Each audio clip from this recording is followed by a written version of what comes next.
সাইদি সাহেবের ইন্তেকালের পরপরই ভূমিকম্প।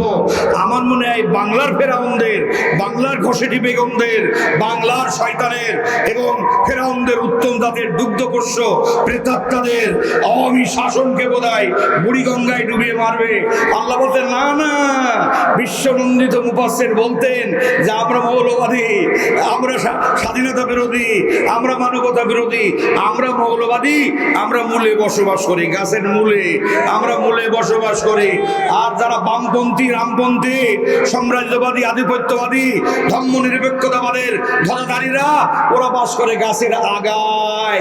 শুনে রেখে দাও, এই দেশে গণমানুষের ইসলামী আন্দোলনের বিপ্লবের আওয়াজের গণ অভ্যুত্থানের বেকায়দায় পড়ে আমরা যখন গাছের গোড়া থেকে জাতি, ধর্ম, বর্ণ, গোত্রের নির্বিশেষে বৈষম্য বিরোধী কোটা আন্দোলনের সোনামরাগের ছাত্রদের রক্তকে আল্লাহ রহমতে পুঁজি করে এই রক্তের ঘাড়ে ভরে শহরে গোটা জাতি যখন রাজপথে নেমে এলো, তখন দেখা গেল কি আল্লাহ বলে, আল্লাহর মুফাসসির বলল আমরা গোড়া থেকে গাছে মারবো ঝাঁকি, আর আগাবাদীরা দিল্লির মামা বাড়িতে পড়বা। কি কথা ঠিক না বেটে? এ কথা ঠিক না বেটে? আল্লাহর কি খেলা! রংপুরের আবু সাইদ, তারপরে মুগ্ধ শুভ, এমনি ধরনের হাজার হাজার তরুণ রক্তের সঙ্গে মিলে গেল ছাত্র জনতা, গোটা বাংলা একাকার হয়ে গেল। ফ্যাসিস্ট গভর্নমেন্ট মনে করলো যে অতীতে আমি তো গুলি করেই সমস্ত আন্দোলন দমিয়ে দিয়েছি, কত হাতি ঘোড়া গেল তল, আর কয়েকজন ছাত্র বলে কত জল। কি কথা ঠিক না বেটে? আল্লাহ বলে হাসিনা, আমি খোড়া মশাদের নমরুদের বিদায় করেছি, আর লোহিত সাগরে ডুবিয়েছি ফেরাউনের। তোর বুড়িগঙ্গায় জায়গা দেবো না, কারণ তুই আমার মুফাসসির কেরাম আল্লামা সাইদিকে জায়গা দিসনি, তোর ঢাকার রাজধানীতে বাংলাদেশে জায়গা দিসনি। আর পরিষ্কার করে শুনে রেখে দেখ, তুই আমার কোরআনের জীবন্ত সংগঠন। তিন দিকে ঘেরা ভারত, একদিকে মায়ানমার, দক্ষিণে বঙ্গোপসাগরের গভীর জলরাশি, কোন বন্দীপ্রতি মুসলিম রাষ্ট্র ভৌগোলিকভাবে জিওলজিক্যালি বাংলার পাশে আর নেই। অতএব আমি আল্লাহ ছাড়া তাদের কেউ নেই। আমার কোরআনের সংগঠন, কোরআনের জীবন্ত রাজনীতি, জামাতে ইসলামী আর শিবিরকে ব্যান করে দিলি। আমি রব্বুল আলামিন 1 আগস্ট ব্যান করেছে, এক সপ্তাহ যায়নি, 4 আগস্টের পর 5 আগস্ট শেকড় সদ্য উপড়িয়ে ফেলে আওয়ামী ধর্ম নিরপেক্ষদের রাজনীতির কবর রচনা হয়েছে। বাংলার বাড়ি থেকে চিরজন্মের মতো নির্বাসিত হয়েছে, ওদের আর ঢুকতে দেওয়া হবে না। বাংলার বাড়িতে তাদের কোনো জায়গা হবে না। দাবানলের আগ্নেয়গিরিতে পরিণত হয়েছিল শেখ হাসিনার স্বৈর শাসন। বিগত 16 বছরে আমাদের বাংলার জনজীবনের 32টা ঈদ কেড়ে নিয়েছে। আমরা আপন পরিবার নিয়ে, তারা পরিবার পরিজন নিয়ে আমরা 32টা ঈদ আদায় করতে পারিনি। আমাদের জীবনের 16টা বসন্ত কেড়ে নিয়েছে। আমাদের মরহুম মাওলানা নিজামী সাহেব, আমির জামাত, বাংলাদেশের দুইটি মন্ত্রণালয়ের মন্ত্রী মোহতারাম আমির জামাত মাওলানা মতিউর রহমান নিজামী, মুজাহিদ সাহেব, কাদের মোল্লা কামরুজ্জামান, মীর কাসিম আলী মিন্টু, আমাদের অধ্যাপক গোলাম আজম, গোটা দুনিয়ার কোরআনের পাখি, গোটা দুনিয়াতে কোরআনের ফেরিওয়ালা আল্লামা সাইদি মরহুম রাহিমাহুল্লাহ, all over the surface of the world, Allama Saidi is next to none in the world. কিংবদন্তি মুফাসসিরে কেরাম 195টা দেশের জাতিসংঘের অধীনে, আরো অনেকগুলি দেশ আছে আমাদানের জঙ্গলের ওপারে। জাতিসংঘের 198টা দেশের মধ্যে 191টা দেশে যার গায়েবানা জানাজা অনুষ্ঠিত হয়েছে। কাবার চত্বরে যার গায়েবানা জানাজা অনুষ্ঠিত হয়েছে। কিন্তু আপন দেশের মাতৃভূমি, ভূমির রাজধানী ঢাকায় 3.5 হাত কবরের মাটির জায়গা পাওয়া যায়নি। আল্লামা সাইদের জানাজা পড়ার জায়গা ঢাকার মাতৃভূমিতে হয়নি। আল্লামা সাইদি রাহিমাহুল্লাহর ইন্তেকালের মাত্র 7 মিনিটের মধ্যে রিক্টার স্কেলে একটা ভূমিকম্প ধরা পড়ে। আমি এবং অনেক চিন্তাশীল মানুষেরা সেদিন ভেবেছিলেন যে বর্তমান স্বৈর শাসক, আধিপত্যবাদী, সাম্রাজ্যবাদী, গণতন্ত্রের নামাবলী গায়ে দেওয়া স্বৈর শাসনের জুলুমতন্ত্রের নমরুদ, কারুন, ফেরাউন, সাদ্দাত, হামান, হিটলার, মাও সেতুং, ক্রুশলের, স্ট্যালিন, ক্রুশেভ, ঘসিটি বেগমের প্রেতাত্মা, তদানীন্তন স্বৈর শাসকের শেখ পরিবারের মানুষপুত্র, ভারতীয় রাজনীতির মদতপুষ্ট, মধ্যযুগের সভ্য শিক্ষিত নির্বোধ ফেরাউনের উত্তম বাচ্চা শেখ হাসিনা। আমরা লক্ষ্য করেছি আল্লামা সাইদের 1 ইঞ্চি জায়গা ঢাকাতে দেয় নাই। সেদিন ভূমিকম্প আমি ভেবেছিলাম বাংলাদেশের স্বৈর শাসনের পতন বোধহয় ঘটবে, এ ধরনের একটা আশঙ্কা ভূমিকম্প দিয়ে বোধহয় বাংলার মাটি থেকে তাদেরকে নির্বাসন দেওয়া হবে। আমি ভেবেছিলাম দুনিয়া কাঁপানো outstanding fascist government of the whole history of humanity, গোটা মানব জাতির ইতিহাসের শ্রেষ্ঠ স্বৈর শাসক। আমরা লক্ষ্য করেছি নমরুদকে আল্লাহ রাব্বুল আলামিন জাতির পিতা ইব্রাহিম আলাইহিস সালাম কর্তৃক আল্লাহর আইন এবং সৎলোকের নবীর শাসন প্রতিষ্ঠা তার করার জন্য আইন হবে আল্লাহর আর নেতৃত্ব হবে রাসূলদের, নবীদের। এই স্লোগান নিয়ে বাবা ইব্রাহিম আলাইহিস সালাম এলেন দুনিয়ার মঞ্চে। শাসক নমরুদ তাকে আগুনের মধ্যে ফেলে দিলেন। যুগে যুগে হক আর বাতিলের লড়াইয়ে we have marked it deliberately with কিন অবজারভেশন। আমরা গভীরভাবে পর্যবেক্ষণ করেছি হক যেখানে, বাতিল বাধা দেবে সেখানে, অন্ধকার যেখানে, আলোর লড়াই সেখানে, নমরুদ যেখানে, ফেরাউনের লড়াই সেখানে, হাসিনা যেখানে, ও ইসলামপন্থীরা বুকের রক্ত দিয়ে আমাদের লড়াই সেখানে।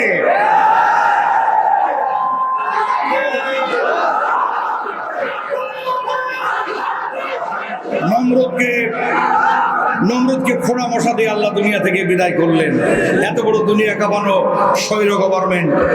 এরপরে আপনার ফেরাউন, আল্লাহর উলুল আযম পয়গম্বর মুসা কালিমুল্লাহর দুশমন ফেরাউন, সে মুসা আলাইহিস সালামকে লোহিত সাগর পাড়ি দিয়ে ওপারে নিয়ে গেল আরব ভূমিতে। কথা বোঝা গেল? সাহাবারা বললেন ইন্নামা লা মুদরাকুন ক্বালু আসহাবু মুসা, হে আল্লাহ রাসূল মুসা আলাইহিস সালাম, আজ আমরা ধরা পড়ে গিয়েছি। সামনে লোহিত সাগরের ক্ষুধিত তরঙ্গমালা প্রবাহিত, রাক্ষসী সমুদ্র, পেছনে ফেরাউনের সেনাবাহিনী, আজ আর বাঁচার কোনো রাস্তা নেই। কি কথা উত্তর দিলেন কি মুসা আলাইহিস সালাম? কাল্লা, কখনো না, ইন্না মাইয়া রব্বি সাইহাদিন, নিশ্চয় আমার রব আমার মুক্তির রাজপথ রচনা করে দেবেন। কথা ঠিক না বেটে? আল্লাহ তাআলা তখন বলছে মুসা তোমার হাতে ওটা কি? বলে লাঠি। বলে মারো সমুদ্রের উপরে বাড়ি। বনি ইসরাইলের 12টি কওমের জন্য পানি ফেলে 8টা রাস্তা, রাস্তা 12টা না 8টা রাস্তা হয়ে যায়। প্রিয় ভাইয়েরা আমার, এরপরে ফেরাউন এবং তার 14 গোষ্ঠী সলিল সমাধি ঘটে লোহিত সাগরে। আমরা ভেবেছিলাম সাইদি সাহেবের ইন্তেকালের পরপরই ভূমিকম্প। আমার মনে হয় বাংলার ফেরাউনদের, বাংলার ঘসেটি বেগমদের, বাংলার শয়তানের এবং ফেরাউনদের উত্তম জাতের দুগ্ধপোষ্য প্রেতাত্মাদের আওয়ামী শাসনকে বোধহয় বুড়িগঙ্গায় ডুবিয়ে মারবে।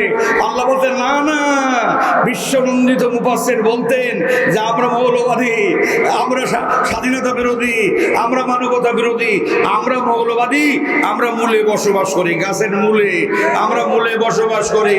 আর যারা বামপন্থী, রামপন্থী, সাম্রাজ্যবাদী, আধিপত্যবাদী, ধর্ম নিরপেক্ষতাবাদের ধরাধারীরা, ওরা বাস করে গাছের আগায়।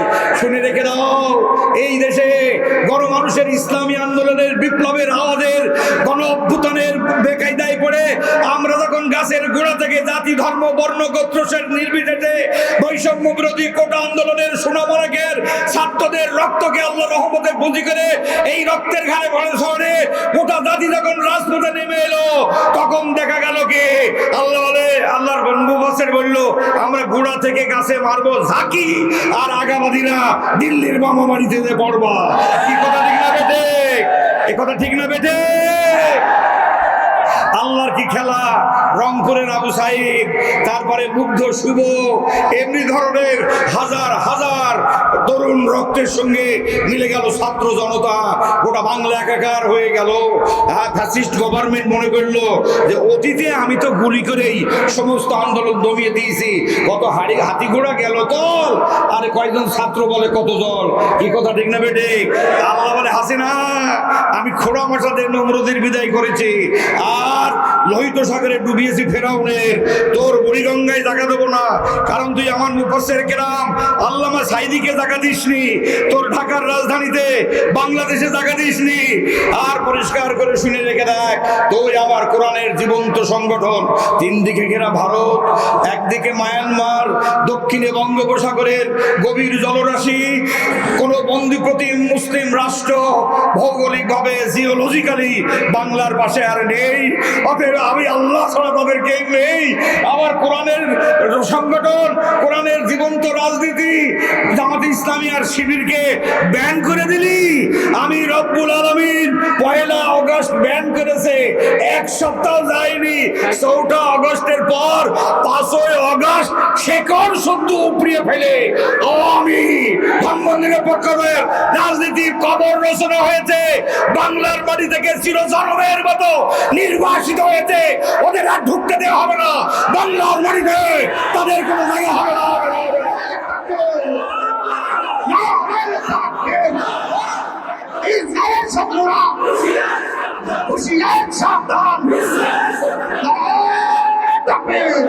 আল্লাহ তাআলা দেখিয়ে দিয়েছেন খেলা কারে বলে। ওয়ামাকারু ওয়ামাকারাল্লাহ ওয়াল্লাহু খায়রুল মাকিরিন। আমি আল্লাহ বলে তোমার আর কতটুক মক্করবাদী, কতটুকুন পরিকল্পনা, আমি আল্লাহ সবচাইতে বড় উত্তম পরিকল্পনা গ্রহণকারী। অতএব তোদের আমি বুড়িগঙ্গায় ডুববো না। এই সোনামানিক ছাত্রদের আন্দোলনের সঙ্গে জামাত শিবির সংযুক্ত হয়েছে। ভারতীয় রাজনীতির রাডারে তা ধরা পড়ে। Long political Indian study of politics, ভারতীয় রাজনীতিতে তাদের বিবেচনায় ধরা পড়ে যে পেছনে জামাত শিবির ছাড়া যত বুলেট মারি তত রক্ত দেয়। কি আশ্চর্য! ও তাকে কি করে দেশের মানুষ মানতে পারে? আওয়ামী লীগ গভর্নমেন্টকে উড়ন্ত রকেটে করে আপন দেশের জনপদের উপরে নেট বন্ধ করে দিয়ে ব্রাশ ফায়ার করে এই অন্ধকারে হাজার হাজার আমার সোনামানিকদের রক্তে রঞ্জিত বাংলার 5 আগস্টের স্বাধীনতা। অতএব এই অর্জিত এত রক্ত আমরা জানি, একটা থিঙ্ক ট্যাঙ্ক বলছে 14,000-এর মতো শহীদ হয়েছে। ওরা গভীর রাতে ট্রেনে করে ভারতে লাশগুলো পাচার করেছে। কত নির্মম ভাবে শহীদদের লাশ পুড়িয়েছে, কত নির্মম ভাবে এরা হিন্দু সম্প্রদায়ের ঘর বাড়িগুলো, পূজা মন্দির ভেঙে ওরা বলে এসব জামাত শিবির করেছে। ও সোনামানিক লক্ষ্মী জাদু রে, হাসিনার ওপারে যাওয়ার পরপরই মোদি জিকির তুলেছে যে ওখানে গণতান্ত্রিক আওয়ামী লীগের পতন হয়েছে আর মৌলবাদী জামাত শিবিরের উত্থান হয়েছে।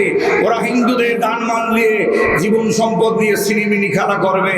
ইনশাআল্লাহ আমার প্রাণপ্রিয় সংগঠন বাংলাদেশ জামাত ইসলামী এবং আমাদের সহযাত্রীরাও, সবাই না অনেকেই যারা বড় রাজনীতি, তারাও ঐক্যবদ্ধভাবে গোটা বাংলার মন্দির এবং গোটা বাংলার জনগণের জান মাল জীবন সম্পদ পাহারা দিয়ে দেখিয়ে দিয়েছে না, হিন্দু খ্রিস্টান বৌদ্ধ মুসলিম অমুসলিমদের জান মাল জীবন সম্পদ, ওদের রক্ত আমাদের বুকের রক্তের মতো পবিত্র। ইসলাম ওদেরকে আমানত বলে। অতএব হিন্দু মন্দিরে যেয়ে দেখো, আগামীতে পূজা আসছে। আমি মতিউর রহমান এবং আমার চৌগাছা জিকরগাছার 2 এমপি প্রার্থী আমাদের দল নিয়ে একদম এইকালা শহীদ তিতুমিরের বাঁশের লাঠি নিয়ে আমি আমার এই মানুষের জানমাল জীবন সম্পদ পাহারা দেবো। আপনারা গণপ্রতিরোধ গড়ে তুলতে পারবেন তো? আপনারা পারবেন তো? শেখ হাসিনা উনি কিন্তু ঢাকার মুখ্যমন্ত্রী, ঢাকার প্রধানমন্ত্রী না, উনি দিল্লির মুখ্যমন্ত্রী। কথা ঠিক না বেঠে? উনি রাজনীতিতে ভারতীয় এজেন্ডা এদেশে বাস্তবায়ন করেছে, কারণ এসেই সে পিলখানা হত্যা করেছে, সংগঠিত করেছে, করে মানে বিডিআর হত্যা করে সীমান্তকে অরক্ষিত করার জন্য ভারতীয় পরিকল্পনা বাস্তবায়ন করেছে। 59 জন চৌকস আর্মি সেনা কর্মকর্তা, সেনা অফিসার হত্যা করে বাংলাদেশ আর্মি সেনাবাহিনীর মেরুদণ্ড ভেঙে দিয়েছে, যাতে ভারতের মোকাবেলা করতে না পারে। আর আলে ওলামা পীর মাশায়েখ, জামাত ইসলামী, হেফাজত, চরমুনা, আটরশি, যত ইসলামপন্থী দল আছে সমস্ত দলের উপরে সীমাহীন অত্যাচার চালিয়েছে এই হাসিনার গভর্নমেন্ট। আলে ওলামাদেরকে কারারুদ্ধ করে কোরআনের পাখিকে 13 বছর কারারুদ্ধ করে মেরেছ। এই জন্য তোমাদের শেকড় উপড়িয়ে গিয়েছে বাংলার মাটি থেকে। কথা ঠিক না বেঠে? তাহলে ওরা এসে বিডিআর এর গায়ে হাত দিয়েছে, তাদের সীমান্ত পাহারাদারে ধ্বংস হয়ে যায়, বিধ্বস্ত হয়ে যায় চৌকিগুলো। আর সেনা কর্মকর্তা ধ্বংস করে দিয়ে আমাদের সেনাবাহিনীর মেরুদণ্ড ভেঙে দিয়ে, যাতে করে মেরুদণ্ড সোজা করে ভারতের বিরুদ্ধে দাঁড়াতে না পারে। এরপরে আলেম ওলামাদেরকে কারারুদ্ধ করে শিক্ষা ব্যবস্থাকে ধ্বংস করে নাস্তিক্যবাদের দিকে নিয়ে গিয়ে আমাদের সোনামানিকদের সিলেবাসের মধ্যে সেই চার্লস ডারউইনের সেকেলে বস্তাবাসা মতবাদ, আমাদের পূর্বপুরুষ ছিল বাদর, আমরা বাদরের প্রজন্ম। আমি এক ডিবেটে বলেছিলাম, হ্যাঁ সত্যি কথা, আসলে আমাদের বাদরের জাত আমরা হলেও হতে পারি। আমাদের পিঠের মেরুদণ্ডের শেষে যে জায়গা থেকে মানবদেহের মল নিঃসরণ হয়, এই জায়গাতে এখনো গড়ানো হয়ে আছে, ঢালু হয়ে আছে। ল্যাস ছিল তা বোঝা যায়, তবে স্যার হ্যাঁ এখন যুক্তিতে দেখা যাক, ল্যাস ছিল বটে, খসে পড়ে গিয়েছে। কিন্তু দেখেন হাজার হাজার বছরে পশ্চিম জার্মানির গভীর অরণ্যে, সুন্দরবনে, আফ্রিকাতে, গোটা পৃথিবীর বিভিন্ন জঙ্গলে, আমাদানে লক্ষ লক্ষ বাঁদর আছে, ওদের একটাও লেজ খসে পড়েনি। তাহলে আমরা যদি বান্দরের বাচ্চা হয়েই থাকি, আমরা 3.5 নম্বরে বান্দরের বাচ্চা, কারণ আমরা লেজটাও ঠেকাতে পারলাম না রে। কি কথা ঠিক না বেঠে? আর অন্তত ওরা লেজ ঠেকিয়েছে এই নাস্তিক্যবাদী। এই যে আল্লাহ প্রথমেই বলেছে, আমি মানুষকে সৃষ্টি করেছি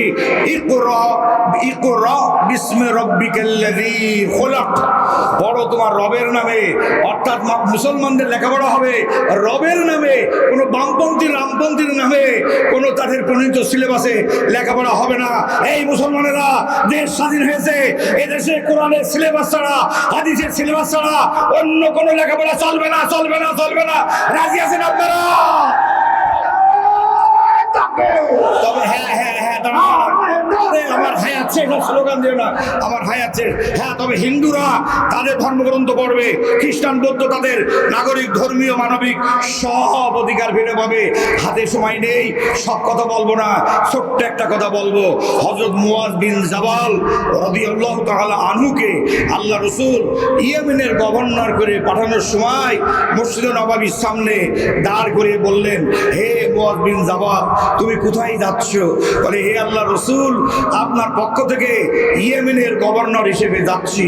রাসূল সাল্লাল্লাহু আলাইহি সাল্লাম বললেন, সাবধান মুয়াজ বিন জাবাল, তোমার এই শাসিত জনপদে হিন্দু, খ্রিস্টান, বৌদ্ধ, নাসারা অনেক সংখ্যালঘু সম্প্রদায় বাস করে।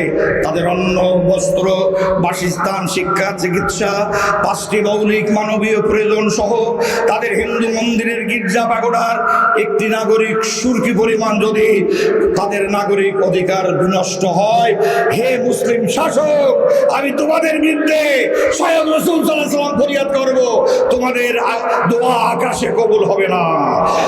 কথা বলতে পারোনি? তোমাদের দোয়া আকাশে কবুল হবে না। আমরা জামাত ইসলামী জানি যে হিন্দু, খ্রিস্টান, বৌদ্ধদের উপরে অত্যাচার করলে আমাদের দোয়া আকাশে কবুল হবে না। কোরআনের কারণে, ইসলামের কারণে আমরা এমপি মন্ত্রী হব না, আমরা হব এই জাতির খাদেম। বিপন্ন মানুষের পাশে আমরা দাঁড়াবো। অনাথ, এতিম, অসহায়, বিধবা, তিক্ত পোড়াইতে ব্যথাহত, বঞ্চিত, লাঞ্ছিত, ভাগ্যত, নিপীড়িত, অধিকার হারা, অসহায় অনাথ মানুষের জীবনের মুক্তির জন্য যুগে যুগে নবী পাঠিয়েছে, কিতাব এসেছে। ইনশাআল্লাহ বাংলার পার্লামেন্ট থেকে শুরু করে এই বাংলার জনজীবনের প্রতিটা পরতে পরতে কালেমার, মানব সেবার শাশ্বত পতাকা উড়িয়ে দিয়ে গোটা জাতির আমরা পাহারাদার। রাজি আছে? ইনশাল্লাহ বস্তা কথা মতবাদের পতাকা ভাইদের জায়গা বাংলার মাটিতে হবে না, হবে না, হবে না ইনশাআল্লাহ। শেষ কথা হইল সব দল দেখা শেষ, এবার কি বিগত স্বাধীনতার 54 বছর চলছে বাংলাদেশের, আমরা সব দল দেখেছি না দেখিনি? সব দল দেখা হয়েছে, দান দেয়নি। আরে বাবা অত সময় পারবো না, আমি সাইডে দেবো। শুনেন না, তাদের রাজনৈতিক চরিত্র, তাদের ধরন, তাদের প্রকৃতি আমরা জানি না এই সব দেখা হয়েছে না যায়নি? প্রধান দল 4টে, তাহলে আমি কারোর বিরুদ্ধে বলছি না। 3 দলের যে রাজনৈতিক পাশা খেলা এবং মানব সভ্যতার বিনির্মাণে যে লুটপাট আর চাঁদাবাজের যে রাজত্ব, ভাঙচুর আর অগ্নিসংযোগ, এগুলো আমরা দেখেছি না দেখিনি? দেখেছি না দেখিনি?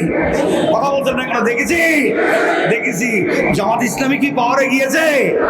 ইনশাল্লাহ জামাত ইসলামী 24 ঘন্টার মধ্যে ইনশাল্লাহ গোটা বাংলাদেশকে, আজ জামাত একা না, আমাদের ডান হাতে আছে সরমুনা, ডান হাতে সরমুনা, বাম হাতে হেফাজত, সমস্ত ইসলামপন্থীদেরকে নিয়ে আজ আমরা একটা মোর্চা গঠনের পথে পা দিয়েছি। কথা ঠিক না বেটে? এবং সমমনাদেরকেও আমরা নেব। আমরা ভেবেছিলাম 48 সালা পরিকল্পনা নিলাম, 48 সালা মানে 30 সালা পরিকল্পনা, যে 48 সালে আমরা বাংলাদেশের পার্লামেন্টে কালেমার পতাকা উড়াবো। কেন্দ্রীয় মজলিসে শোনার বৈঠক গেল মাত্র কয়েকদিন। আমাদের এক ভাই বললেন, মোহতারাম আমিরে জামাত, আমরা ভাবছিলাম 48 সাল পর্যন্ত লাগবে। তাহলে এই ছাত্রদের রক্তে এই কুটা আন্দোলন 9 দফায় 1 দফায় পরিণত হয়ে আল্লাহ কি রহমত করলেন। ভাবি আইয়া লাই রব্বি কুমা তোকার দিবার, তোমার প্রভুর কোন নিয়ামতকে অস্বীকার করবা? আমরা ছাত্রদের কাছে 1000 বার আমরা ঋণী। 1000 বছরের বিগত ইতিহাসে এত বড় অভ্যুত্থান আর এত বড় গণবিপ্লব হয়েছে। অতএব আমরা ছাত্রদের কাছে ঋণী। তাই পরিষ্কার করে বলছিলাম যে আসেন হাতে আর সময় নেই।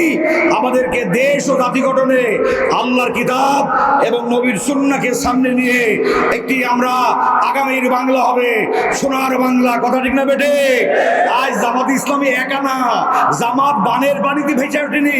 বর্তমান অন্তর্বর্তীকালীন যে সরকার আছে, এরা অত্যন্ত স্বচ্ছতার সাথে, পবিত্রতার সাথে এগিয়ে যাচ্ছে। ডক্টর ইউনূসকে যাই বলেন না কেন, পৃথিবীর 106টা লার্নেড ইউনিভার্সিটির লেকচারার। কথা বোঝা গেল না? ওর গায়ে হাত দিয়ে দেখো কয় পাকে গাড়ির চাকা ঘোরে, তা আমেরিকা ব্রিটেন দেখিয়ে দেবে। কথা ঠিক না বেঠে? অতএব ইন্ডিয়া চেয়েছিল শেখ হাসিনা যাওয়ার পরে জিকির তুলিল যে জামাত ইসলামী মন্দির ভাঙছে, হিন্দুদের জানমালের উপর আঘাত হানছে। অতএব ভারতে ইন্টারন্যাশনাল ফেডারেশন কোর্টে মামলা করে ভারতীয় সেনাবাহিনীকে বাংলাদেশে ঢুকাবে। সাথে সাথে ব্রিটেন, আমেরিকা, পাকিস্তান বললে ঢুকে দেখো তোমার বাংলার আকাশ ছেয়ে যাবে। কি কথা ঠিক না বেটে? এই যে Joe Biden, Bill Clinton, Hillary Clinton, Tony Blair, এইসব বড় বড় দুনিয়ার পণ্ডিতগুলো ডক্টর ইউনূস তাদের সঙ্গে লেখাপড়া করেছে। আমার কথাকে আপনারা বুঝতে পেরেছেন তো? এই জিনিস কবিগুরু রবি ঠাকুর নোবেল পাওয়ার পরে আরো একজন পেয়েছে, কিন্তু তার 125 বছর পরে এসে এই দেশে শান্তিতে নোবেল পেয়েছে। তার নেতৃত্বে বলে ভোট দাও, ভোট দাও। ওরে বাবা, আগে স্বৈর শাসনের চিহ্ন মুছে দেবো, গণতন্ত্র আসবে, সুষ্ঠু ভোট হবে। রামদানি আর ভোট ঠেকাতে পারবে না। এইরকম কায়দা না করে দিবালোকের মতো ঝকঝক করবে যে এইবার নির্বাচন করা যায়। কথা ঠিক না বেঠে? ওই যৌক্তিক সময় পর্যন্ত আমরা দেব। আমার সিনেমা আমি রামদা দেরি করছে কেন? বুড়োকালে এত পারা যায়? হ্যাঁ, আল্লাহ তাআলা, আমি বলছিলাম যে আল্লাহ তাআলা আমাকে আপনাকে সকলকে, চলুন আমরা 1-1.5 বছর শোনেন, এই 2 বছর কেন্দ্রীয় সরকার সদস্য বললে যে আমরা 48 সাল চাইলাম, কিন্তু 24 সালেই আমরা 47 সাল পর্যন্ত পৌঁছে গিয়েছি। তার মানে সামনে নির্বাচন যদি 2 বছর হয়, এই 2 বছরটা কাজে লাগান, 2 বছর কাজে লাগান। বয়স প্রচার করে ইনশাল্লাহ জামাত ইসলামী বিজয় লাভ করবে। চৌগাছা জিকুর গাছায়ও বিজয় লাভ করবে ইনশাল্লাহ। গোটা বাংলাতে জামাতের নেতৃত্বে আমাদের জোট। আমি কেন্দ্রীয় সভাতে বক্তব্য রেখেছি, আমির জামাত আমাদেরকে 200 আসন দিতে হবে, প্রয়োজনে 100 আসন। আমাদের ঐক্য অর্থাৎ মুসলমান ইসলামপন্থী যে দলগুলো আছে তাদের মধ্যে ভাগ করে দেবো, দরকার হলে আমরা 160টে নেবো, কেন্দ্র বসবে, আমার বোঝার দরকার নেই। কিন্তু 300 আসনেই আমরা ইনশাল্লাহ নির্বাচন করব করব করব। আপনারা রাজি আছেন? তবে আমাদের সাথে ঐক্য থাকবে। অতএব আজকে ঐক্যের সুর, মিলনের সুর, বিভক্ত নয়। সাম্রাজ্যবাদীরা চেষ্টা করবে, বামপন্থীরা চেষ্টা করবে বিভক্তি আনার, কোনো বিভক্তি নয়।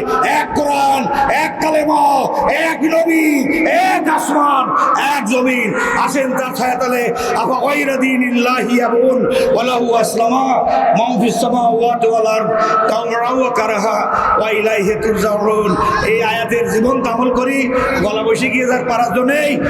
আল্লাহ তাআলা আমাদের সকলকে কবুল করুন, আমিন। আসসালামু আলাইকুম ওয়া রাহমাতুল্লাহি ওয়া বারাকাতুহু। কখনো ওই দুটো চোখ জাহান্নামে যাবে না যে দুটি চক্ষু আল্লাহর ভয়ে কাঁদে। তাহলে ও আমার শ্রোতা মণ্ডলী, আপনারা কি আল্লাহর ভয়ে রাতের শেষ ভাগে বিছানাতে আলাদা হয়ে তাহাজ্জুদে কাঁদতে পারবেন আল্লাহ দরবারে? আপনারা কাঁদতে রাজি আছেন? তাহলে আল্লাহর ভয়ে যারা কাঁদে, হাত্তা ততক্ষণ পর্যন্ত তারা জাহান্নামে যাবে না। ইয়াউদাল্লাহু লাবানু ফিদ দারওয়ে, অর্থাৎ গরুর পালান থেকে দুধ দিয়ে নিয়ে আনার পরে, দুগ্ধ দহনের পরে, এই দুগ্ধ যেমন আর কোনো অবস্থায় পালানে ঢোকে না, এটা যেমন অসম্ভব, তেমনই যে দুটো চোখ আল্লাহর ভয়ে কাঁদে, ওই দুটো চোখ জাহান্নামে যাওয়া তেমন অসম্ভব। এরপরে বলছে হাদিসের বাকি অংশ, এইটুকু পড়ে অনেকে বলে বাবা কাঁদো রে বাবা রে কাঁদো, কাঁদো রে বাবা রে কাঁদো। ওরকম কাঁদলে হবে না, হাদিসের বাকি অংশ দেখতে হবে। ওয়ালাম ইয়াজতামিউ গুবারুন ফি সাবিলিল্লাহ, ওই ক্রন্দনকারী ব্যক্তি যদি আল্লাহর পথের সংগ্রামী হয়, তাহলে ফি সাবিলিল্লাহ অফি দুখানু জাহান্নাম, জাহান্নামের আগুন তো আগুন, জাহান্নামের আগুনের ধোঁয়াও চোখে দেখবে না। সুবহানাল্লাহ পড়বেন না পড়বেন না? তাহলে আমাদের চরিত্রে দুটো গুণ থাকতে হবে। এক হবে আমরা জায়নামাজে হব ক্রন্দনকারী, রাতের অন্ধকারে আমরা হব ক্রন্দনকারী, আর দিনের আলোয় দিনের বেলায় হব আমরা সংগ্রামী। এই জাতি যদি এই দুটি অনন্য অনুপম বৈশিষ্ট্যের সুষমামণ্ডিত আমরা কাফেলা তৈরি করতে পারি, আমরা একদিকে হব ক্রন্দনকারী, অপরদিকে হবে সংগ্রামী, তাহলে অবশ্যই এই কাফেলা জাহান্নামের আগুন থেকে মুক্ত। আল্লাহ রাসূল সাল্লাল্লাহু আলাইহি ওয়াসাল্লাম বলেছেন। হ্যাঁ, আরেকটা বলবো নাকি হাদিস? আরেকটা বলে ফেলাবো, শোনেন। এই হাদিসটা আমি জেলখানায় শিখেছি, অতএব আমার জীবনে আমি 1 বছর জেল কাটেছি। আমি 41টা মামলার আসামি, কথা বুঝতে পেরেছেন? এখন চৌকাছা সিকরকাছার এমপিও তো কয়টা মামলা? অনেকগুলা। আর আমার 41টা। আমি দক্ষিণ বাংলার সবচেয়ে বড় খুনি এবং সন্ত্রাসী। কথা বোঝা গেল না? গেল না? যে সমস্ত পুলিশ ভাইরা কথা বলতো, তারা এখন সব মানব দরদি মতিয়ার প্রফেসরের বুকে, যে স্যার আপনারা ছাড়া আমাদের কেউ নেই। হ্যাঁ, সুবহানাল্লাহ পড়বেন না পড়বেন না? এই জন্য গোটা জাতি জামাত ইসলামের কাছে আশ্রয় চাচ্ছে। আপনারা আশ্রয় দেবেন না দেবেন না?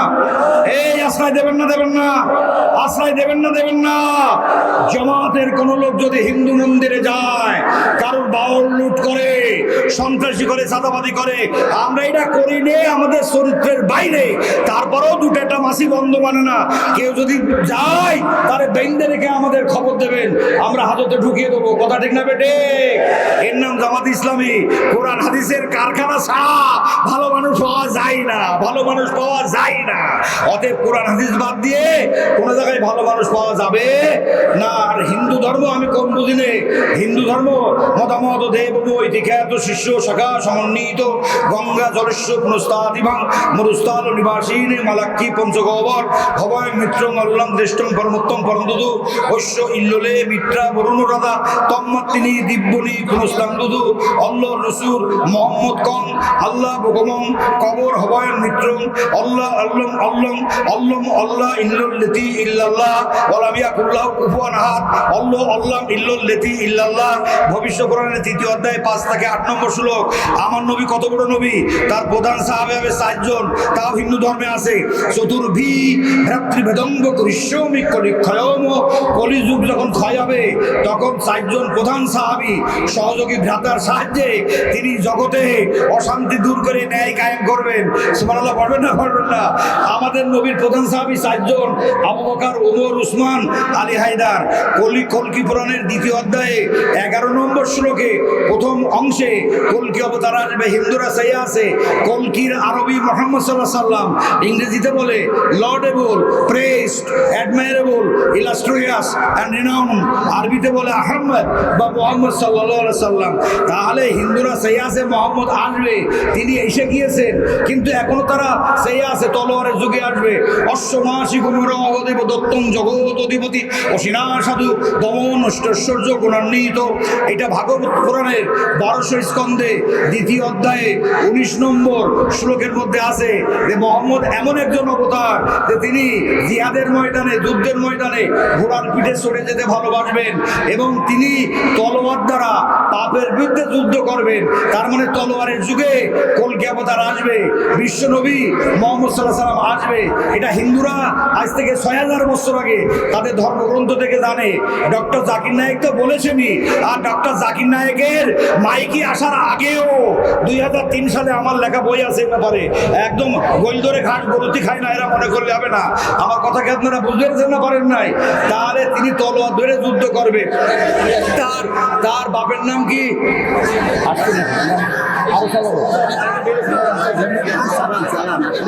আচ্ছা, আমি চালিয়ে যাতে বারবার অসুবিধে নেই। হ্যাঁ, আল্লাহ কি বলতে শোনেন, কলকি পুরাণের 2য় অধ্যায়ে 11 নম্বর শ্লোকের প্রথম অংশ আছে যে কলকি দেবম বিষ্ণু যশোসে সম্বলে প্রাদুর্ভাবমোহম। তার মানে কালক্রমে বিষ্ণু যশা নামক পুরোহিতের ওরসে কলকি অবতারের জন্ম হবে। কলকি শব্দের আরবি মুহাম্মদ, আর কলকির বাপের নাম কি হবে? বিষ্ণু যশা। বিষ্ণু মানে প্রভু, যুক্ত যশা দাস, সমান সমান প্রভুর দাস। আমাদের নবীর আব্বার নাম কি? আব্দুল্লাহ। আব্দুন থেকে উৎপত্তি, আব্দুন যুক্ত ইলাহ, আব মানে গোলাম, ইলাহ মানে প্রভু, আব্দুল যুক্ত ইলাহ সমান সমান প্রভুর দাস। কি আশ্চর্য ব্যাপার! 6000 বছর আগে ওরা কিভাবে জানলো যে মুহাম্মদ সাল্লাল্লাহু আলাইহি সাল্লামের আব্বার নাম হবে আব্দুল্লাহ? এটা কলকি পুরাণে। এবং তার মার নাম কি? আমি দেখেছি, আলহামদুলিল্লাহ। আমার আমির হামজা, আমার অতীব স্নেহভাজন এসে গেছে বর্তমান সময়ে গোটা দুনিয়ার অন্যতম মুফাসসিরে কেরাম, যাকে আমি জান দিয়ে ভালোবাসি, মন দিয়ে ভালোবাসি, চেতনাবোধের সাথে বলছি। এই জাতির আল্লাহর কিতাবের ব্যাখ্যার একটা জীবন্ত ডিকশনারি, জীবন্ত বিশ্লেষক। আল্লাহ আমাদের সকলকে কবুল করুন, আমিন। আসসালামু আলাইকুম ওয়া রাহমাতুল্লাহি ওয়া বারাকাতুহু।